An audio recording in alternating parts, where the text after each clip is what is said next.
রাম সবার মজ্জায় সবার রক্তপাত ঢুকেছে। সেকুলারিজম বেঁচে থাকলে হয়তো আমরা 490 আমরা রাজ্যে কোনোদিনই পাইনি। নমস্কার, আমি সুদীপ, আপনারা দেখছেন উত্তর কলকাতা টিভি। আর আমার সঙ্গে রয়েছে এই মুহূর্তে প্রসিদ্ধ আইনজীবী এবং ক্যালকাটা হাইকোর্টের বার অ্যাসোসিয়েশনের সেক্রেটারি শ্রী শঙ্কর প্রসাদ দলপতি। এই প্রথম রামনবমীতে ছুটি একটা ঐতিহাসিক ঘটনা, যেটা নিয়ে আমরা জানতে চাইব দলপতি বাবুর কাছে। উত্তর কলকাতা টিভি আপনারা স্বাগত। রামনবমী এই যে একটা ঐতিহাসিক ছুটি, এটা এত বছরে কোনোদিনও রামনবমীতে ছুটি ছিল না, এই প্রথমবার একটা ছুটি ঘোষণা করা হয়েছে। এই ঐতিহাসিক ঘটনাতে আপনারা বলবেন। শুনুন, রামনবমীতে যেমন আমাদের সুপ্রিম কোর্টে ক্যালেন্ডারেই হলিডে আছে, আমাদের বেঙ্গলে আমরা বাঙালিরা বিশেষ করে আমাদের হাইকোর্টেও দেখছিলাম শিবরাত্রি, রামনবমী, এইগুলো আমি সিনিয়রদের কাছে যেটা জেনেছি, এগুলো আগে সব দিনই ছুটি ছিল, ছুটি থাকতো। কিন্তু এই যে আমাদের মধ্যে একটা ভ্রান্ত একটা ওয়ার্ড ঢুকেছে সেকুলারিজম, সাধারণ মানুষ হয়তো এগুলো ভাবে না। কারণ দেখুন, রামনবমী সম্পর্কে একটা জিনিস আগে বুঝতে হবে, রাম কি? ভারতীয় সংস্কৃতিতে রাম সবার মজ্জায় সবার রক্তে আছে।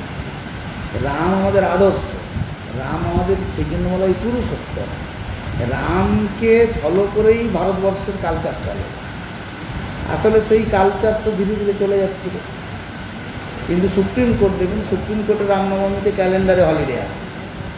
রাজ্য সরকার কিন্তু রামনবমীতে ছুটি ডিক্লেয়ার করে দিয়েছে, কিন্তু আমাদের আগে যারা কমিটিতে ছিলেন তারা হয়তো এটা খেয়াল করতে পারেননি বা ভাবেননি আর কি, যে কারণে ক্যালেন্ডার সেটেলমেন্টের সময় তখন এটাকে ছুটি হিসেবে চিফের কাছে বলেনি।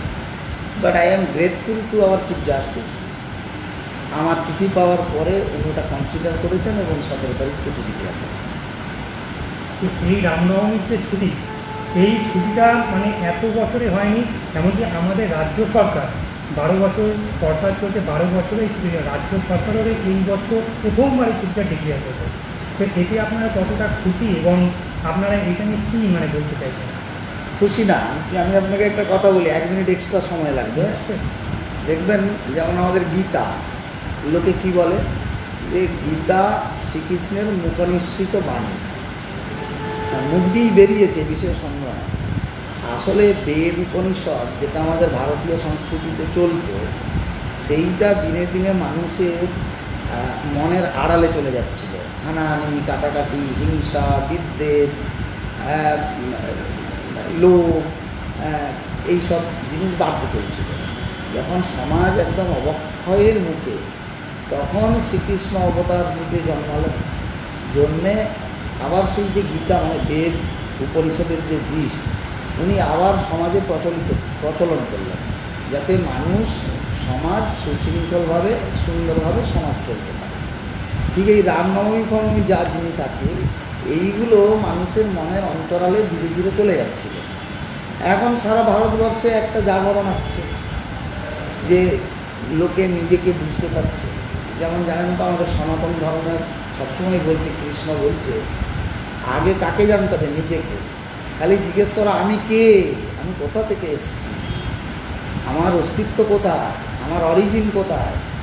এখন এগুলো মানুষের মনের অন্তরালে ধীরে ধীরে চলে যাচ্ছিল, তাই সেটারই জাগরণ হচ্ছে বলে এটা আমার ব্যক্তিগত মত।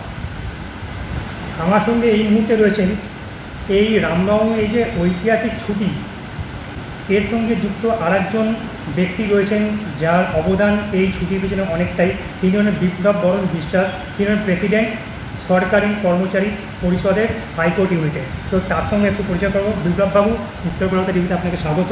এবং আপনার থেকে আমি জানতে চাইব, এই যে আপনারা এই ছুটিটা পেলেন, এটা আপনারা কীভাবে পেলেন, কীভাবে অ্যাচিভটা করলেন, যদি সেই বিষয়ে একটু আমাদের কিছু জানান। এই রামনবমীর ছুটিটা আমরা দীর্ঘদিন থেকে দেখে আসছি, যে এই ছুটিটা আমরা রাজ্যে কোনোদিনই পাইনি। আমার প্রায় 30 বছরের সার্ভিস, যার ফলে আমার মনে হয়েছে যে হিন্দু হিসেবে সকলেই যখন ছুটি পায়, তাহলে আমরা পাবো না কেন? এখানে হিন্দু বলতে আমি বুঝি হিন্দুস্তানে বসবাসকারী সকলে। সুতরাং আমি যেহেতু হিন্দুস্তানে বাস করি, সুতরাং আমি মনে করি এই ছুটিটা আমাদেরও প্রাপ্য। তো এই ব্যাপারে আমাদের বারের সেক্রেটারি সাহেব দলপতি দাদা তিনি ভীষণভাবেই আমাকে সাপোর্ট দিয়েছেন। তা আমি এবং বারের দলপতিদা দুজনই আমরা চিফ সাহেবের কাছে মেমোরিয়াল করেছি এবং তার ফলে চিফ সাহেব আমাদের মেমোরিয়ালটা কনসিডার করেছেন এবং হাইকোর্টে এই প্রথম রামনবমীতে ছুটিটা ঘোষণা হয়েছে। আমি ভীষণভাবেই চিফ সাহেবের প্রতি কৃতজ্ঞ, আমার বারের প্রতি আমি কৃতজ্ঞ, তারা আমাকে সাপোর্ট করেছেন। সকলে মিলে আমাদের এই ছুটিটা আমরা অ্যাচিভ করেছি। আমি সকলের কাছে কৃতজ্ঞ এবং অ্যাজ এ হিন্দু আমি নিজেকে গর্ব করছি। আপনাদের এই অ্যাচিভমেন্টটা তো একদিন মানে আপনারা দীর্ঘদিন চেষ্টা চালিয়ে গেছেন। দীর্ঘদিন চেষ্টা বলতে মেমোরিয়ালটা এবছরই প্রথম, এর আগে আমরা মেমোরিয়াল করিনি।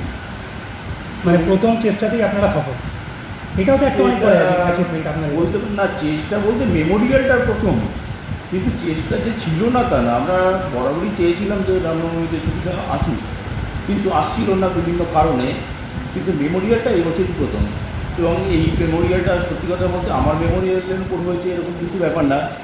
বার খুবই সাপোর্ট করেছে, এই আমার দলপতি সাহেব ভীষণভাবেই সাপোর্ট করেছেন বলেই এই ছুটিটা আমরা পেয়েছি। একটা যৌথ উদ্যোগেই এই ছুটিটা এসেছে। যৌথ উদ্যোগে সাফল্য আপনাদের। অবশ্যই আমি চিফ সাহেবের কাছেও কৃতজ্ঞ, আমার বাড়ির কাছেও আমি ভীষণভাবেই কৃতজ্ঞ। মুখ্যমন্ত্রী অমিত শাহ এসেছিলেন দুদিন আগে, এসে উনি বলেন যে 500 বছর অপেক্ষার পর রামলালা প্রথমবার নিজের ঘরে উনি ভব্য রাম মন্দির রামনবমী পালন করবেন। তো এইটা কতবার গৌরবের একজন হিন্দু হিসাবে, একজন ভারতীয় হিসাবে এবং রাষ্ট্রবাদী একজন হিন্দু হিসাবে আপনি কী বলবেন? একদম, এটা তো সত্যি কথাই বলেছেন উনি। দেখুন, এই যে রাম মন্দির, রামের যে জন্মস্থানে তার মন্দির বাসস্থান তৈরির জন্য 500 বছরেরও বেশি এই লড়াইটা প্রচুর মানুষ করে আসছে। অনেকের প্রাণ গেছে, হিন্দু মুসলিমদের মধ্যে দাঙ্গা হয়েছে। এই যে বললাম ইমোশন, কারোর মধ্যে আছে যে বাবরি মসজিদ সত্যিই তো আমার মুসলিমদের জায়গা, আর আজকের জেনারেশন তো জানে না, তো তাদের কাছে কষ্ট লেগেছে। আবার দেখুন, যারা দীর্ঘদিন লড়াই করছে যে রামের বাসস্থান করবে, তারা খুশি হয়েছে। আলটিমেটলি মুসলিমরাও খুশি হয়েছে, কারণ সুপ্রিম কোর্ট আর্টিকেল 142 প্রয়োগ করে, যেটাতে সুপ্রিম কোর্টের নিজের পাওয়ার, সেই পাওয়ার ব্যবহার করে যে বাবরি মসজিদ রাম মন্দিরের জাজমেন্টটা দিয়েছেন, তাতে তো মুসলিমদেরকেও মসজিদ করার জন্য আলাদা জায়গা অ্যালট করেছে এবং অল্প সময়ের মধ্যেই দেখবেন ওখানেও বিশ্বের দেখার মতো সুন্দর একটা মসজিদও হবে। এইটা হচ্ছে আমাদের ভারতবর্ষের কালচার, আমাদের দেশের কালচার এটাই। দেখবেন আমরা যখন সংস্কৃতেও বলি দেবীও সজ্জন, মানে আগে দেবী, স্ত্রীও পুরুষ, আগে স্ত্রী। This is the culture. 1 নম্বর। 2 নম্বর, এগুলো তো মানুষের জানার কথা, এর জাগরণ হওয়ার উচিত। এবারে দেখুন রামচন্দ্র কত ভালো প্রজাপালক রাজা ছিল, প্রজাদের কল্যাণে, প্রজাদের কনফিডেন্স আদায় করার জন্য নিজের স্ত্রীকে অগ্নি পরীক্ষা দিতে করিয়েছে। কারণ আমার স্ত্রী ঠিক আছে, স্ত্রীকে সে যে ভালোবাসত না তা না। অনেকে আমরা মাঝে মধ্যে ইয়ার্কি করে বলি আর কি, আজকের দিনে রাম বেঁচে থাকলে হয়তো আমরা 498 করতাম, আইনের লোক তো বধূ নির্যাতনের মামলা করতাম। আসলে ব্যাপার তো সেখানে না, ব্যাপার হচ্ছেন যে আমার স্ত্রী হতে পারে, কিন্তু আমি প্রজাপালক রাজা, প্রজার সুখ স্বাচ্ছন্দ্যই আমার কাছে আসল, রাম রাজত্ব, তাকেই বলে রাম রাজত্ব। থ্যাংক ইউ, অনেক অনেক ধন্যবাদ। শঙ্করবাবু আমাদের সঙ্গে অনেকটা সময় দিলেন এবং রামনবমীর শুভেচ্ছা রইল আপনাদের সকলে উত্তর কলকাতা টিভির পক্ষ থেকে। Thank you.